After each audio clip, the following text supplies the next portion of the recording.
Ako po si Maria Isabel Castillo, Chief Probation and Parole Officer. Masaya ka na dyan. Good morning! Ay napaka-special po ng umaga natin ngayon, mga Batang Maynila, sapagkat binisita tayo ng isa sa maraming beses. And let me put that on record, maraming beses tayong tinulungan noong panahon ng pandemya at mga ilang buwan pang nakararaan sa kasalukuyang administrasyon na ito.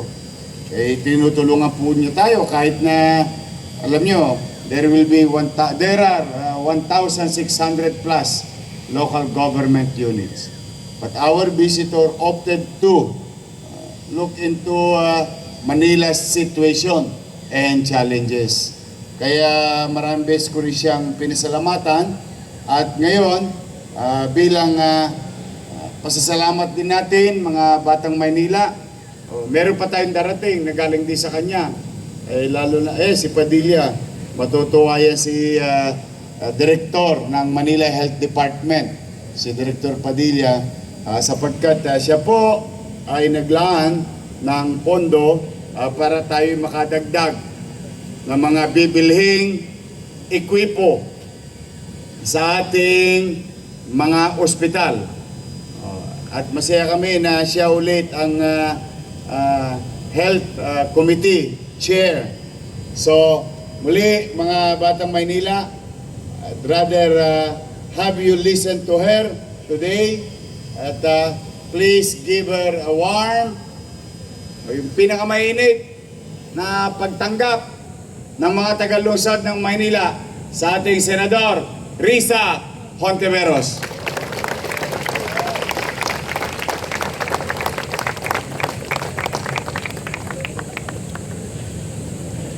Salamat po, Mayor Isko. Palakpakan naman po natin silang muli. Magandang umaga po sa inyong lahat, mga Batang Maynila.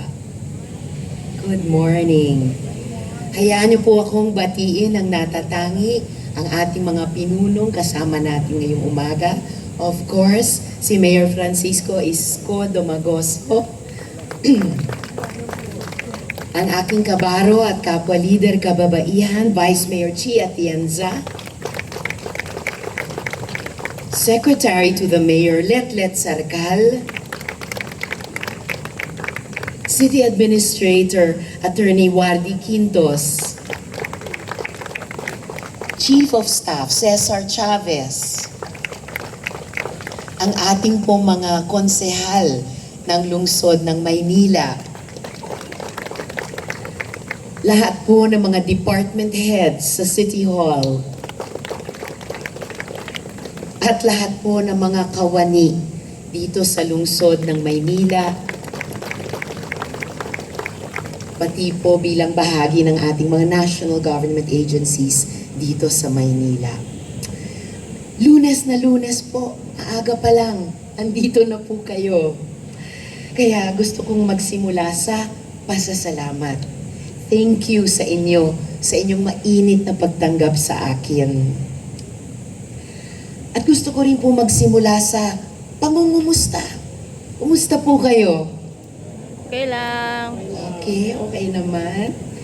Ayan at ako naman kung inyong kukumustahin, sasabihin ko na mamaos dito sa bago-bagong panahon ng ating iniibig na inang bayan. Pero basta okay po kayo, okay din po ako. Okay po tayong lahat. Ayan pakikwento sa mga kakilala nyo. Nangungumusta naman ako Yes. Okay ba? Ayos lang. Okay. So, syempre, andito nga po tayo para ipakita ang ating solid na suporta sa lungsod ng Maynila.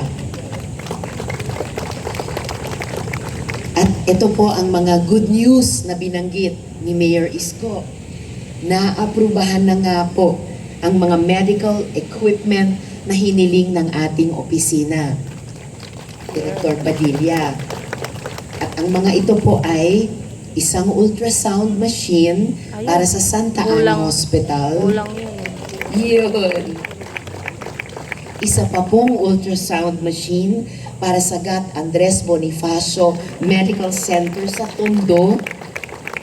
At isang digital mobile x-ray machine para sa ospital ng Tondo. Wow. Yay! Ang puso ko rin po ay nag-yay dahil bilang isang nanay at solo mom din, alam ko po ang kaba kapag kailangang magpa-ospital o kahit magpa-ER sa isang mahal sa buhay. Suki rin po kasi kami, kasamang palad, nung nakaraang mga taon, suki sa ospital, lalo na po sa bunso kong hikain. So ilang beses na rin po sa nakaraang mga taon, kahit po panahon ng pandemya, kailangan ko siyang itakbo sa emergency room, kahit pahating gabi, kahit pa madaling araw.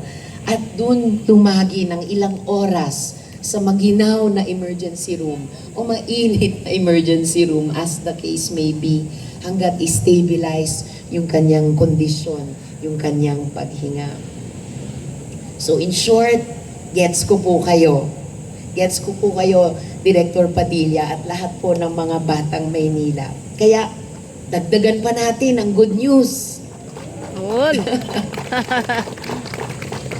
Nito kasi nakaraang 7 buwan na nanilbihan ako bilang chairperson ng Senate Committee on Health and Demography, sinulit ko po talaga para makapagpasa ng mga batas para sa ating kalusugan.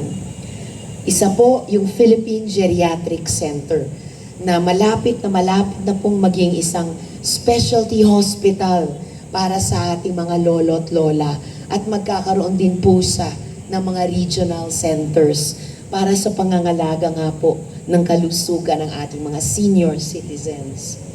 Gayon din po ang panukalang batas na HOSIP, Health Outreach for Seniors and Indigent Persons.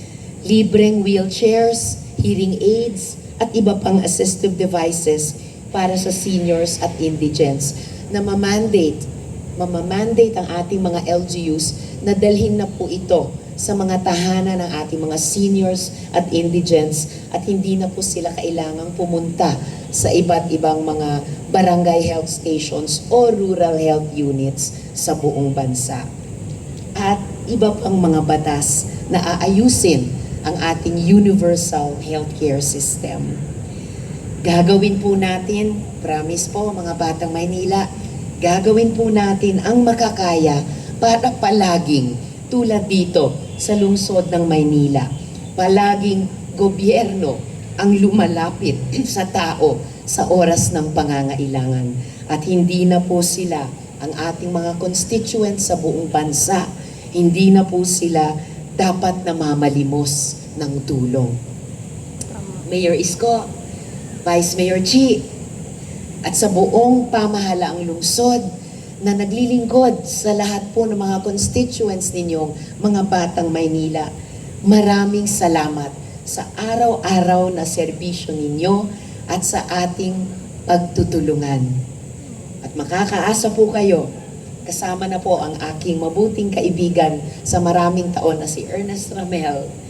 Makakaasa po kayong lahat at ang bawat isa sa inyo, kakampi ninyo ako sa pagpapalakas ng serbisyong pangkalusugan at panlipunan para sa bawat mamamayang Manilenyo, sa bawat batang Manilenyo.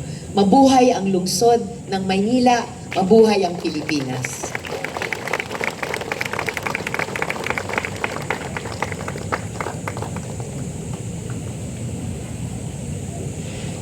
Thank you.